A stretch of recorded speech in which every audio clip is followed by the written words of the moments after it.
Hi நண்பர்களே, நலம் 360 சேனலுக்கு உங்களை அன்போடு வரவேற்கிறேன். இன்றைக்கி நம்ம வீடியோவில் எதை பற்றி பேச போகிறோன்னா, நம்ம வாழ்க்கையில் அதிகம் கேட்கப்படுற ஒரு நோய்னா அது நீரிழிவு நோயின்னு சொல்லலாம்.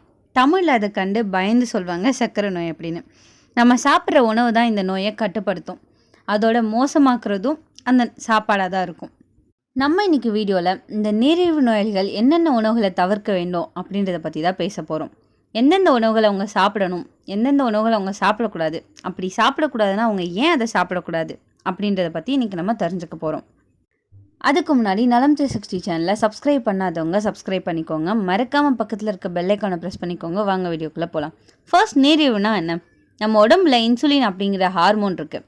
இது ரத்தத்தில் இருக்கும் சர்க்கரையை எடுத்து செல்களுக்கு சேமிக்குது. ஆனால் இன்சுலின் குறைவு வந்தாலோ அல்லது உடம்பு அதை ஏற்க மறுத்தாலோ ரத்தத்தில் சர்க்கரை அதிகரிக்குது. இதுதான் நீரிழிவு. இது அதிகரித்தா கண்கள், சிறுநீரகம், இதயம், நரம்புகள் இப்படி எல்லாமே பாதிக்கப்படும். ஆனால் நல்ல விஷயம் என்னென்னா, உணவை கட்டுப்படுத்தினாலே 50% நீரிழிவு நம்ம கையில் இருக்குது. தவிர்க்க வேண்டிய உணவுகள் அப்படின்னு பார்த்தீங்கன்னா, அதிக சர்க்கரை உள்ள உணவுகளை அவங்க அறவே தவிர்க்கணும். முதல்ல சொல்ல வேண்டியது இனிப்பு, ஜிலேபி, லட்டு, கேக், பேஸ்ட்ரி, ஐஸ்கிரீம்னு இது எல்லாமே அவங்க சாப்பிட்ட உடனே அவங்களோட ரத்த சர்க்கரை அளவு மேலே பாயுதுன்னு சொல்லப்படுது. பாட்டிலில் வர குளிர்பானம், ஜூஸ் இதில் சர்க்கரை அளவு 3 ஸ்பூன் தேயிலை குடித்த மாதிரி இருக்கும். ஒரு சிலர் சொல்லுவாங்க இது நேச்சுரல் சுகர் தான் அப்படின்னு சொல்லுவாங்க. ஆனால் நீரிழிவு நோய்க்கு சர்க்கரை தான். நீங்கள் அதை நேச்சுரல் சுகர்னு சொன்னாலும் சுகர் இன்க்ரீஸ் ஆக தான் செய்யும். வெள்ளை சர்க்கரை, பழுப்பு சர்க்கரை, தேன், மேப்பிள் சிரப் மற்றும் வெள்ளைப்பாகு இயற்கை மற்றும் செயற்கை இனிப்புகள் சர்க்கரை அளவை விரைவாக அதிகரிக்க செய்யும். அதற்கு பதிலாக ஸ்டீவியா அல்லது செயற்கை இனிப்புகள் போன்ற இயற்கை சர்க்கரை மாற்றுகளை தேர்வு செய்யணும்.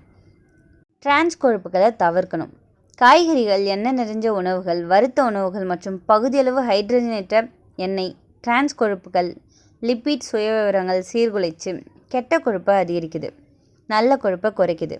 இது இதய ஆரோக்கியத்தை சேமாக்குது. நீரிழிவு நோயாளிகளுக்கு கவலை அளிக்குது. சமையலுக்கு ஆலிவ் கனலோ அல்லது வெண்ணெய் எண்ணெயோ மற்றும் எள் எண்ணெய் போன்ற ஆரோக்கியமான கொழுப்புகளை தேர்ந்தெடுக்கலாம். சால்மன், பிற கொழுப்பு நிறைஞ்ச மீன்கள், கொட்டைகள் மற்றும் விதைகளில் ஆரோக்கியமான கொழுப்புகளை காணலாம். பதப்படுத்தப்பட்ட உணவுகளை தவிர்க்கலாம். சிப்ஸ், பதப்படுத்தப்பட்ட இறைச்சி, வசதியான உணவுகள், பதிவு செய்யப்பட்ட மற்றும் உறைந்த உணவுகள், துரித உணவுப் பொருட்கள் போன்ற பேக்கெட் செய்யப்பட்ட சிற்றுண்டிகள், பதப்படுத்தப்பட்ட உணவுகளில் பெரும்பாலும் மறைக்கப்பட்ட சர்க்கரைகள், அதிக சோடியம் உள்ளடக்கம் மற்றும் ஆரோக்கியமற்ற கொழுப்புகள் இருக்குது. இது இரத்த சர்க்கரை அளவை அதிகரிப்பதற்கு ரொம்பவே வாய்ப்பு இருக்குது. சர்க்கரை அளவை கட்டுப்படுத்துறதுக்கு இது போன்ற உணவுகளை தவிர்க்கிறது ரொம்பவே நல்லது. இது பிற சிக்கல்களுக்கும் நம்மளை ஆளாக்குது. இந்த உணவுக்கு பதிலாக முழு பழங்கள், புதிய காய்கறிகள், பருப்பு வகைகள் மற்றும் முழு தானியங்களோட மாற்றாக பயன்படுத்துறது ரொம்பவே நல்லது. இனிப்பு வகைகளில் ஐஸ்கிரீம், சில பழங்கள், பேக்கரி பொருட்கள், மிட்டாய்கள், குக்கீஸ்கள், சோடா, பழச்சாறு, இனிப்பு தேநீர் மற்றும் விளையாட்டு பானங்கள் இந்த உணவுகள் உங்கள் இரத்த சர்க்கரை மற்றும் குளுக்கோஸ் அளவை ரொம்பவே அதிகமாக உயர்த்துது. சர்க்கரை பானங்களுக்கு பதிலாக தண்ணீர், மூலிகை தேநீர் அல்லது 0 கலோரி சுவையுள்ள தண்ணீரை தேர்வு செய்யலாம். சர்க்கரை இல்லாத இனிப்புகளோட இனிப்பு சேர்க்கப்பட்ட பழங்கள் அல்லது சிற்றுண்டிகள் சிறந்த இனிப்பு தேர்வுகள். நீரிழிவு நோயாளிகள் தவிர்க்க வேண்டிய பழங்களில் மாம்பழம், சிக்கன் மற்றும் திராட்சை போன்ற அதிக சர்க்கரை உள்ள பழங்கள் அடங்கும். அப்படி இருந்தாலும் அதை நீங்கள் மிதமான அளவில் தான் சாப்பிடணும். அதிக கொழுப்புகள் இருக்க இறைச்சிகளை தவிர்க்கணும். பன்றி இறைச்சி, ஆட்டுக்குட்டி இறைச்சி, மாட்டிறைச்சி, அடர் நிற இறைச்சி, கோழி அல்லது கோழி தோல் உள்ளிட்ட அதிக கொழுப்பு உள்ளடக்கம் கொண்ட இறைச்சி துண்டுகள் சாப்பிட்றது தவிர்க்கிறது ரொம்பவே நல்லது. இந்த இறைச்சிகளில் நிறைவுற்ற கொழுப்புகள் நிறைஞ்சிருக்கு. இது இதய நோய்க்கு பங்களிக்குது. மெலிந்த இறைச்சிகள் ஆரோக்கியமான புரத விருப்பங்களை வழங்குது. இதில் தோல் இல்லாத கோழி மற்றும் வான்கோழி அல்லது டோஃபு மற்றும் டெம்போ போன்ற தாவர அடிப்படையிலான புரதங்கள் அடங்குது. முழு கொழுப்புள்ள பால் பொருட்களை தவிர்க்கலாம். முழு பால், சீஸ், வெண்ணெய் மற்றும் புளிப்பு கிரீம் முழு கொழுப்புள்ள பாலில் அதிக அளவு நிறைவுற்ற கொழுப்பு இருக்குது. இது இன்சுலின் எதிர்ப்பை மோசமாக்கி இதய நோய் அபாயத்தை அதிகரிக்குது. இதை தேர்ந்தெடுக்கிறதுக்கு பதிலாக கொழுப்பு நீக்கப்பட்ட அல்லது பாதாம் பால் போன்ற குறைந்த கொழுப்பு அல்லது கொழுப்பில்லாத பால் விருப்பங்களை கவனிக்கலாம். ஆல்கஹால் இரத்த சர்க்கரையோட கூர்மையான அதிகரிப்பை, அது மட்டும் இல்லாமல் ஆபத்தான வீழ்ச்சிக்கும் இது வழிவகுக்கும். இது உங்கள் நீரிழிவு மருந்துகளோட செயல்திறனை தடுக்குது. ஸோ மது அருந்ததை விடுறது ரொம்பவே நல்லது. நீரிழிவு நோயாளிகள் இரத்த சர்க்கரை அளவை அதிகரிக்கும் இனிப்புகள், பதப்படுத்தப்பட்ட உணவுகள், வெள்ளை ரொட்டி, வெள்ளை அரிசி, சர்க்கரை கலந்த பானங்கள், வறுத்த உணவுகள் மற்றும் அதிக கொழுப்புள்ள பால் பொருட்களை தவிர்க்கிறது ரொம்பவே நல்லது. இதை குறைச்சி கொள்றதால நம்மளால் நீரிழிவு நோயிலிருந்து நம்மளை பாதுகாக்க முடியும். அதுக்கு பதிலாக காய்கறிகள், பழங்கள், புரதங்கள், ஆரோக்கியமான கொழுப்புகள் மற்றும் நார்ச்சத்து நிறைந்த உணவுகளை சாப்பிட்றது ரொம்பவே நல்லது. சர்க்கரை கலந்த பானங்கள், இனிப்புகள், கேக்குகள், குக்கீகள் போன்றவற்றை தடுக்கணும். வெள்ளை ரொட்டி, வெள்ளை அரிசி, வெள்ளை மாவு சார்ந்த உணவுகள் போன்றவற்றை தவிர்க்கலாம். பேக்கேஜ் செய்யப்பட்ட சிற்றுண்டிகள், உப்பு பட்டாசுகள், வறுத்த உணவுகள், மேலும் அதிக கொழுப்புள்ள பால் பொருட்கள் ஆகியவற்றை தவிர்க்கலாம். பழச்சாறுகளில் சர்க்கரை அதிகம் உள்ளதால் முழு பழங்களை சாப்பிட்றது சிறந்தது. வெள்ளை அரிசி மாவு இதில் செய்யப்பட்ட பூரி, பஜ்ஜி, போண்டா, பிஸ்கட் இது எல்லாமே கிளைசமிக் இண்டெக்ஸ் அதிகம் கொண்டது. கிளைசமிக் இண்டெக்ஸ் அப்படின்றது இரத்த சர்க்கரை எவ்வளோ சீக்கிரம் உயரும் அப்படின்றத காட்டுற ஒரு அளவுன்னு சொல்லப்படுது.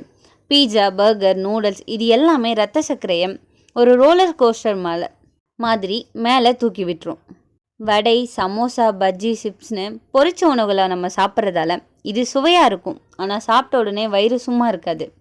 சர்க்கரை கூடிரும், உடலுக்கு எடையும் கூடிரும். உடல் எடை அதிகரித்தா இன்சுலின் எதிர்ப்பு அதிகரிக்கும். அதுதான் insulin resistance. Packet biscuit, tin juice, டின் உணவுகள் இதில் எக்ஸ்ட்ரா சுகர், சால்ட், ப்ரிசர்வேட்டிவ்ஸ் நிறையவே இருக்கும். இதெல்லாம் தவிர்க்கிறது ரொம்பவே நல்லது. சர்க்கரை மட்டுமல்லங்க, இரத்த அழுத்தமும் இது கூட அதிகரிக்குது. பலரும் சொல்லுவாங்க, சரி இது மது குடிக்கலாம், ஆனால் நீரிழிவு நோய்களுக்கு இது ரொம்பவே ஆபத்தான ஒன்று. மதுபானம் கல்லீரை பாதிக்கும், இரத்த சர்க்கரையை ஆட்டம் போட செய்யும், புகையில இதயத்தை பாதிக்குது. ஸோ மதுவையும் புகையிலையும் விடுறது ரொம்பவே நல்லது. அதிக உப்பு உள்ள உணவுகளை தவிர்க்கிறது ரொம்பவே நல்லது. ஊறுகாய், சிப்ஸ், ரெடிமேட் ஸ்நாக்ஸ் இதிலெல்லாம் உப்பு ரொம்பவே அதிகமாக இருக்கும். இதனால் பிபி கூட அதிகரிக்கும். நீரிழிவும் பிபியும் சேர்ந்தால் இரத்த பிரச்சனை. என்னென்ன தவிர்க்கணும்னு சொன்னேன். இதுக்கு மாற்றாக நம்ம என்னெல்லாம் சாப்பிட்ணுன்னு சொல்கிறேன், நோட் பண்ணி வச்சுக்கோங்க. குறிப்பாக பச்சை காய்கறிகளை அதிகமாக சேர்க்கணும். இதனால் அவங்க உடம்புல அவ்வளோ நன்மைகள் கிடைக்குது. பழங்கள் சாப்பிடலாம். நார்ச்சத்து நிறைஞ்ச முழு பழங்களை அளவாக சாப்பிடலாம். மெலிந்த புரதங்கள், புரதம் நிறைஞ்ச உணவுகள் இரத்த சர்க்கரை அளவை சீராக வச்சுருக்க உதவுதுன்னு சொல்லப்படுது. நார்ச்சத்து நிறைஞ்ச உணவுகள், நார்ச்சத்து நிறைஞ்ச உணவுகள் செரிமானத்திற்கு உதவுவதோடு சர்க்கரை அளவையும் கட்டுப்படுத்தும். ஆரோக்கியமான கொழுப்புகள் நிறைஞ்ச உணவுகளை உட்கொள்ளலாம். எந்த உணவாக இருந்தாலும் அளவு கட்டுப்பாடு ரொம்பவே அவசியமான ஒன்று. ஸோ எது சாப்பிட்றதா இருந்தாலும் அளவோடு சாப்பிட்றது ரொம்பவே முக்கியம். புரதம், ஆரோக்கியமான கொழுப்புகள், நார்ச்சத்து ஆகியவை உள்ளடங்கிய சீரான உணவை உட்கொள்ளுங்க. தினமும் உடற்பயிற்சி செய்கிறது சர்க்கரை அளவை கட்டுப்படுத்த உதவுதுன்னு சொல்லப்படுது. உணவை கட்டுப்படுத்துறதோட மட்டும் போதாது, நேரம் தவறாமல் சாப்பிடணும், உடற்பயிற்சி செய்யணும். ஒரு நாளைக்கு அட்லீஸ்ட் 30 நிமிஷமாவது நடைப்பயிற்சி அல்லது யோகா செய்கிறது ரொம்பவே நல்லது. மன அழுத்தத்தை குறைக்கணும். அப்படி குறைச்சாலே பாதி பிரச்சனை நம்ம உடம்புலேருந்து போயிடும். போதியமான தூக்கம் தேவைப்படுது. ஒரு மனுஷனுக்கு அட்லீஸ்ட் 7லேருந்து 8 மணி நேரம் தூக்கன்றது அவசியமான ஒன்று. இப்போ பார்த்தீங்கன்னா நீரிழிவு நோயாளிகள் தவிர்க்க வேண்டிய உணவுகள் என்னென்னு பார்த்துட்டோம். அதிக சர்க்கரை உள்ளவை, வெள்ளை கார்போஹைட்ரேட், பொரித்த உணவு, ப்ரொசீடட் ஃபுட்ஸ், மதுபானம், அதிக உப்பு. ஒரு பழமொழி சொல்லுவாங்க, உணவே மருந்து, மருந்தே உணவு. அதுதான் இங்கேயும் உண்மையாக பொருந்தது. நம்ம சாப்பாட்டை கட்டுப்படுத்தினா மருந்தும் குறையும், நீரிழிவும் கட்டுப்பாட்டில் இருக்கும். உணவு தான் நோயை வரவழைக்கும், உணவே தான் அந்த நோயை தடுக்கவும் செய்யும். நீரிழிவு நோயாளிகள் அதிகமாக தவிர்க்க வேண்டிய உணவு எதுன்னு நீங்கள் நினைக்கிறீங்கன்னு கமெண்ட்டில் சொல்லிடுங்க. இந்த வீடியோ உங்களுக்கு பிடிச்சிருந்துச்சுன்னா லைக் பண்ணுங்கள், ஷேர் பண்ணுங்கள். மறக்காமல் நம்ம சேனலை சப்ஸ்கிரைப் பண்ணுங்கள். இன்னொரு அற்புதமான வீடியோவில் உங்களை சந்திக்கிறேன். பை.